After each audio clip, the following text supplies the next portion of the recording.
நான் நோட்டுக்கு தானா? இருக்குதுப்பா. கோடு போட்டதா கோடு போடாதா? கோடு போட்டது ஒன்று கொடுத்துருங்கண்ணா. இதா எவ்வளோ பேசுனா இது? 100 பேஜ். 1 2 3 4 5 6 49 50. நான் 100 பேஜ் சொன்னீங்க, 50 பேஜ் தாங்க இது. அது நிமிஷம் கூட இது 1 2 3 4 இப்படி என்ன கூடாது. 1 2 3 4 5 6 7 இப்படி என்னடா வேணா. அப்படியா? எவ்வளோ ஆயிடுச்சு? 40 ரூபா. வாங்கண்ணா.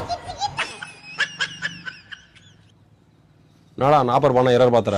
இப்படியா கொடுங்க. அது இது எவ்வளோ? 20. இது எவ்வளோ? 20. மொத்தம் எவ்வளோ ஆயிடுச்சு? 40. நாங்க பிடிங்க.